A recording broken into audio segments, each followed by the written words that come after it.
কল্কি পুরাণ সুখ সংবাদ। সুখ পাখি আমরা দেখলাম সে ঘুরতে ঘুরতে হঠাৎ সিংহে হাজির হয়েছে এবং সেখানে কল্কির ভাবী স্ত্রী পদ্মাবতীর কাছে গিয়ে হাজির হয়েছে।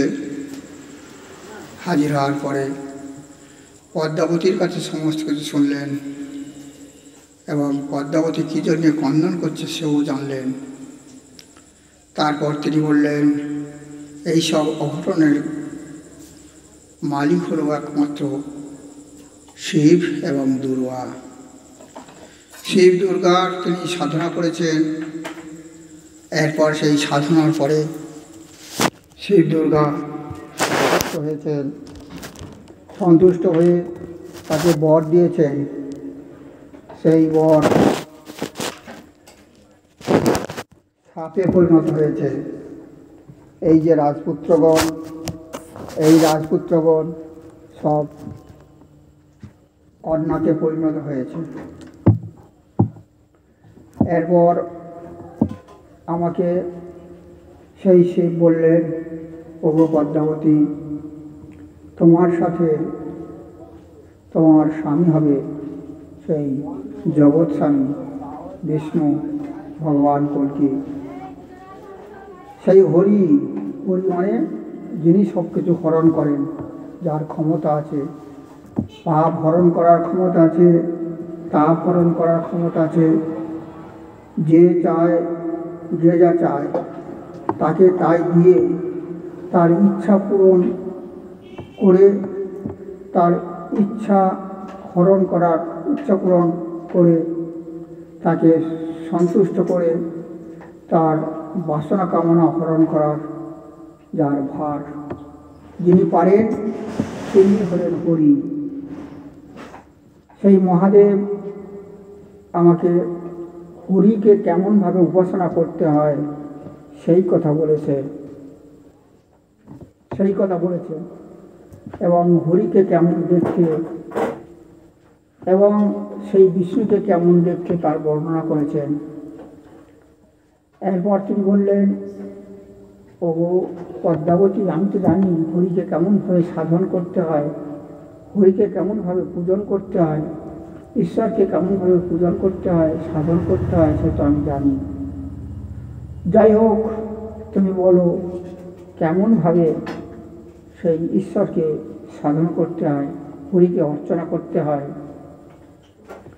সুখ বলেন, বিষ্ণুর চরং শিবনক্তং সুতুমিচ্ছা মহং শিবে ধন্যাসি কৃত পুণ্যাসি শিব শিবাত্ম গতঃ। কল্কি পুরাণের 7ম অধ্যায়ে আমরা দেখি শিব বললেন, অং ভগবসনত্র সমগম্য তবান্তিকম শিনোমি পরমশ্বর্যম কিরাকার নিবারণম ভগবদ ভক্তি যোগস্য জপধ্যান স্মৃতি মুদাহ পরমানন্দ সন্দো দানদক্ষণ শ্রুতি শ্রিয়াম। সুখ বললেন, সৌনকাতে মুনিস্থানে সুদ মহামুনি পরমানন্দে তিনি বলছেন। এরপর সুখ মহামতি পদ্মাবতীর প্রতি আনন্দিত মতি। এরপর তুমি বললেন, তুমি হলেন ধন্য পুণ্যাবতী। শিব কেমনভাবে তোমাকে বললেন সেই অপূর্ব ভারতী, সেই শিবের অর্চনা তা আমাকে বলো। তখন পদ্মাবতী বলতে লাগলেন, শ্রী বিষ্ণু অর্চনম পুণ্যম শিবেন পরিভাষিতম যৎশ্রদ্ধায়োনুষ্ঠিতস্য শ্রুতস্য গুদিতস্য চ। শ্রী বিষ্ণুর সেই যে অর্চনা বিরাট পুণ্য, ঈশ্বরকে ভজনা এবং অর্চনা করা এর চেয়ে বেশি পুণ্য আর কিছু নেই। শিব সেই কথা বলেছেন। আর ওগো পদ্মাবতী, তোমার মুখ দিয়ে সেই কথা শুনবো, এটা আমার সৌভাগ্য।